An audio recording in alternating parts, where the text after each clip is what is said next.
ನಮಸ್ಕಾರ friends.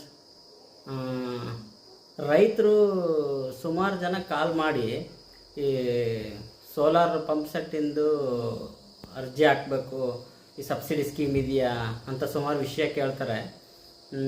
But ಒಂದು ವಿಷಯ ಕ್ಲಿಯರಾಗಿ ತಿಳ್ಕೊಳ್ಳಿ, ಡಿಸೆಂಬರ್ 31ನೇ ತಾರೀಕು ಅದರದ್ದೆಲ್ಲ ಪ್ರೋಸೆಸ್ನ ಕ್ಲೋಸ್ ಮಾಡಿದ್ದಾರೆ. ಆಲ್ರೆಡಿ ಅದು ಕ್ಲೋಸ್ ಆಗಿ ತುಂಬ ದಿವಸ ಆಗಿದೆ. ಪ್ರೆಸೆಂಟು ಅದರದ್ದು ಮತ್ತು ಹೊಸದಾಗಿರೋ ಅರ್ಜಿನ ಯಾವುದನ್ನು ಕಾಲ್ ಮಾಡಿಲ್ಲ.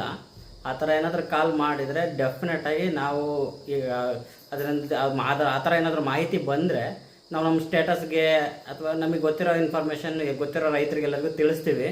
ಬಟ್ ನಮಗೆ ಗೊತ್ತಿರೋ ಪ್ರಕಾರ ಸದ್ಯ ಅದು ಬರೋ ಯಾವುದೇ ಸಿಚುವೇಶನ್ ಇಲ್ಲ. ಯಾಕೆಂದರೆ ಸಿಕ್ಕಾಪಟ್ಟೆ ಅರ್ಜಿ ಹಾಕಿದ್ದಾರೆ.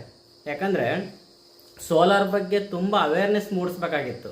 ಹಾಗಾಗಿ ಈಗ ರೈತರು ಸಡನ್ನಾಗಿ 4 ಲಕ್ಷ 5 ಲಕ್ಷ ದುಡ್ಡು ಹಾಕ್ಬಿಟ್ಟು ಹೊಸದಾಗಿ ಹೊಸ ಇನ್ಸ್ಟಾಲೇಷನ್ ಎಲ್ಲ ಮಾಡಿಸ್ಕೊಳ್ಳೋದು ತುಂಬ ಕಷ್ಟ. ಯಾಕಂದರೆ ಅದು ಯಾವ ಥರ ವರ್ಕ್ ಆಗುತ್ತೆ, ಅದು ಏನು ಎತ್ತ ಅಂತ ತಿಳ್ಕೊಳ್ಳದೆ ಹಾಕ್ಸ್ಕೊಳ್ಳೋಕ್ಕೆ ಯೋಚನೆ ಮಾಡ್ತಾಯಿದ್ರು. ಬಟ್ ಈಗ ಆ ಕಂಡೀಷನ್ ಇಲ್ಲ. ಯಾಕೆ ಅಂತ ಹೇಳಿದರೆ ಈಗ ಅಕ್ಕಪಕ್ಕದಲ್ಲೆಲ್ಲ ಸುಮಾರು ಅರ್ಜಿ ಹಾಕಿ ಹಾಕಿಸ್ಕೊಂಡವ್ರಿಗೆಲ್ಲ ಸಕ್ಸಸ್ಫುಲ್ ರನ್ ಆಗ್ತಾಯಿದೆ.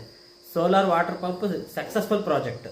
ಅದರಲ್ಲಿ ಫೇಲ್ಯೂರ್ ಪರ್ಸೆಂಟೇಜ್ ತುಂಬ ಕಡಿಮೆ ಇದೆ. ಹಾಗಾಗಿ ಅದು ತುಂಬ ಸಕ್ಸಸ್ಫುಲ್ಲಾಗಿ ರನ್ ಆಗುತ್ತೆ. ನೀರು ಚೆನ್ನಾಗಿದ್ಬಿಟ್ರೆ ಡೈಲಿ ಮಾರ್ನಿಂಗ್ 7-7:30 ಈವ್ನಿಂಗ್ 5-5:30ವರೆಗೂ ಚೆನ್ನಾಗಿ ನೀರು ಬರ್ತಾನೆ ಇದೆ. ಸೊ ಅವರಿಗೆ ಎಲ್ಲರಿಗೂ ಅನುಕೂಲ ಆಗಿದೆ. ಅದನ್ನು ನೋಡಿಬಿಟ್ಟು ಈಗ ಸಬ್ಸಿಡಿ ಸ್ಕೀಮ್ ಯಾವುದಾದ್ರೂ ಇದೆಯಾ, ಅದನ್ನು ಮಾಡ್ಕೋಬೇಕು, ಅರ್ಜಿ ಹಾಕಬೇಕು ಅಂತ ಈಗ ತುಂಬ ಜನ ಇದು ಮಾಡ್ತಾಯಿದ್ದಾರೆ. ಅವಾಗೆಲ್ಲ ನಾವು ತುಂಬ ಗೊತ್ತಿರೋರಿಗೆಲ್ಲ ವೀಡಿಯೋ ಮಾಡಿಬಿಟ್ಟು ಅವೇರ್ನೆಸ್ ಮೂಡಲಿ, ಅದು ಹಾಕಲಿ ಅಂತೇಳಿ ತುಂಬ ವಿಷಯ ಹೇಳಿದ್ದೀವಿ. ಬಟ್ ಯಾರಿಗೆ ಕೆಲವರು 50,000 7.5 HP ಒಂದು 82,000 ರೂಪಾಯಿ ದುಡ್ಡನ್ನ ಡಿ ತೆಗಿಸ್ಲಿಕ್ಕೆ ತುಂಬ ಯೋಚನೆ ಮಾಡಿದರು.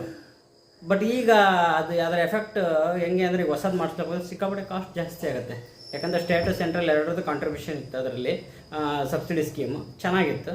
ಬಟ್ ಈಗ ಫುಲ್ ಪೇಮೆಂಟ್ ಮಾಡಿ ಮಾಡಿಸ್ಕೊಳ್ಳೋರು, ಅನಿವಾರ್ಯ ಇದ್ದವ್ರು ಮಾಡಿಸ್ಕೊಳ್ತಾ ಇದ್ದಾರೆ. ಈ ಸಬ್ಸಿಡಿನೇ ಬರುತ್ತೆ, ಸಬ್ಸಿಡಿ ಮೇಲೆ ನಾವೇನಾದರೂ ಮಾಡ್ತೀವಿ ಅಂತ ಹೇಳಿದರೆ ತುಂಬ ಕಾಯಬೇಕಾಗತ್ತೆ. ಹೇಳಲಿಕ್ಕಾಗಲ್ಲ ಪ್ರೆಸೆಂಟ್ ಸಿಚುವೇಶನ್. ಅದು ಅರ್ಜಿಗೆ ಹಾಕೋದು ಈಗ ಅವೇರ್ನೆಸ್ ಮೂಡಿರೋದ್ರಿಂದ ಎಲ್ಲಾದರೂ ಒಂದು ಅರ್ಜಿ ಹಾಕ್ಲಿಕ್ಕೆ ಓಪನ್ ಆದರೆ ಫ್ಯೂ ಅವರ್ಸಲ್ಲೇ ಕ್ಲೋಸ್ ಆಗೋ ಚಾನ್ಸಸ್ ಇದೆ ಅದು. ಹಾಗಾಗಿ ನಿಮಗೇನು ಹೇಳ್ತಾ ಇದ್ದೀನಿ, ಆ ಥರ ಏನಾದರೂ ಮಾಹಿತಿ ಬಂದರೆ ನಾವು ಹೇಳ್ತೀವಿ, ನೀವು ಅದನ್ನು ಮಾಡ್ಕೋಬೋದು. Thank you.